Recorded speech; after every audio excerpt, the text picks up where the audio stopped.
राधे कृष्णा दोस्तों। आज की कहानी भक्ति का प्रथम मार्ग है सरलता। एक आलसी लेकिन भोला भाला युवक था गोविंद। दिन भर कोई काम नहीं करता, बस खाता ही रहता और सोता रहता था। घर वालों ने कहा, चले जाओ, निकलो घर से, कोई काम धाम करते नहीं हो, बस पड़े रहते हो। वह घर से निकलकर यूं ही भटकते हुए एक आश्रम पहुंचा। वहां उसने देखा कि एक गुरुजी हैं। उनके शिष्य कोई काम नहीं करते, बस मंदिर की पूजा करते हैं। उसने मन में सोचा, यह बढ़िया है, कोई काम धाम नहीं, बस पूजा ही तो करना है। गुरुजी के पास जाकर पूछा, क्या मैं यहाँ रह सकता हूँ? गुरुजी बोले, हाँ क्यों नहीं, लेकिन मैं कोई काम नहीं कर सकता हूँ गुरुजी। कोई काम नहीं करना है, बस पूजा करनी होगी। गोविंद ने कहा, ठीक है, वह तो मैं कर लूँगा। अब गोविंद महाराज आश्रम में रहने लगे। न कोई काम न कोई धाम, बस सारा दिन खाते रहो और प्रभु भक्ति में भजन गाते रहो। महीना भर हो गया। फिर एक दिन आई एकादशी। उसने रसोई में जाकर देखा, खाने की कोई तैयारी नहीं थी। गोविंद ने गुरुजी से पूछा, आज खाना नहीं बनेगा क्या?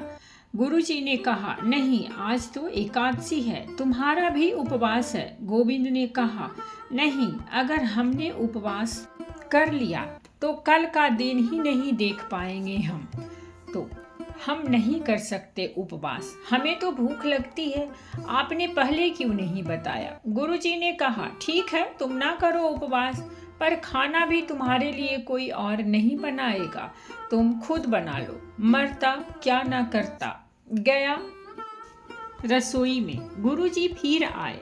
देखो, अगर तुम खाना बना लो तो राम जी को भोग जरूर लगा लेना और नदी के उस पार जाकर बना लो रसोई। लकड़ी, आटा, तेल, घी, सब्जी गोविंद लेकर चला गया और जैसा तैसा खाना भी बनाया। खाने लगा तो याद आया, गुरुजी ने कहा था कि राम जी को भी भोग लगाना है। वह भजन गाने लगा, आओ मेरे राम जी, भोग लगाओ जी, प्रभु राम आइए, श्री राम आइए, मेरे भोजन का भोग लगाइए।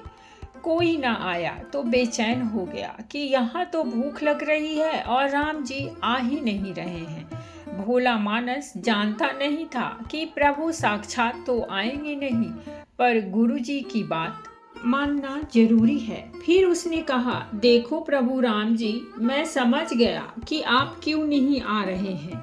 मैंने रूखा सूखा बनाया है और आपको तरमाल खाने की आदत है, इसीलिए नहीं आ रहे हैं ना?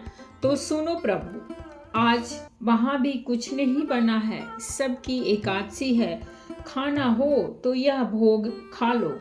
श्री राम अपने भक्त की सरलता पर बड़े मुस्कुराए और माता सीता के साथ प्रकट हो गए। भक्त असमंजस में। गुरुजी ने तो कहा था कि राम जी आएंगे, पर यहाँ तो माता सीता भी आई हैं और मैंने तो भोजन बस 2 लोगों का ही बनाया है। चलो कोई बात नहीं, आज इन्हें ही खिला देते हैं। गोविंद बोला, प्रभु मैं भूखा रह गया, लेकिन मुझे आप दोनों को देखकर बड़ा अच्छा लग रहा है। लेकिन अगली एकादशी पर ऐसा न करना, पहले बता देना कि कितने जन आ रहे हो और हाँ, थोड़ी जल्दी आ जाना। राम जी उसकी बात पर बड़े मुदित हुए, प्रसाद ग्रहण करके चले गए। अगली एकादशी तक यह भोला मानस सब भूल गया। उसे लगा प्रभु ऐसे ही आते होंगे और प्रसाद ग्रहण करते होंगे। फिर एकादशी आई। गुरुजी से कहा, मैं चला अपना खाना बनाने, पर गुरुजी थोड़ा ज़्यादा अनाज लगेगा, वहाँ तो 2 लोग आते हैं। गुरुजी मुस्कुराए, भूख के मारे बावला है, ठीक है ले जा और अनाज ले जा। अब की बार उसने 3 लोगों का खाना बनाया। फिर गुहार लगाई, प्रभु राम आइए, सीता माता आइए, मेरे भोजन का भोग लगाइए। प्रभु की महिमा भी निराली है। भक्त के साथ कौतूहल करने में उन्हें भी बड़ा मजा आता है। इस बार वे अपने भाई लक्ष्मण, भरत और शत्रुघ्न को भी लेकर आ गए। भक्त को चक्कर आ गए, यह क्या हुआ? एक का भोजन बनाया तो 2 आए, आज 2 का खाना बनाया तो पूरा खानदान आ गया। लगता है आज भी भूखा ही रहना पड़ेगा। सबको भोजन लगाया और बैठे बैठे देखता रहा। अनजाने ही उसकी भी एकादशी हो गई। फिर अगली एकादशी आने से पहले गुरुजी से कहा, गुरुजी ये आपके प्रभु श्री राम जी अकेले क्यों नहीं आते? हर बार कितने सारे लोग ले आते हैं, इस बार अनाज ज़्यादा देना। गुरुजी को लगा कहीं यह अनाज बेचता तो नहीं है, देखना पड़ेगा जाकर। भंडार में कहा, इसे जितना अनाज चाहिए दे दो और छुप कर उसे देखने चल पड़े। इस बार गोविंद ने सोचा, खाना पहले नहीं बनाऊंगा, पता नहीं कितने लोग आ जाए, पहले बुला लेता हूँ फिर बनाता हूँ। फिर टेर लगाइए, प्रभु राम आइए, श्री राम आइए, मेरे भोजन का भोग लगाइए।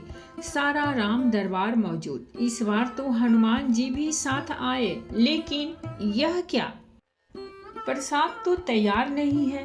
भक्त ठहरा भोला भाला, बोला, प्रभु इस बार मैंने खाना नहीं बनाया। प्रभु ने पूछा, क्यों?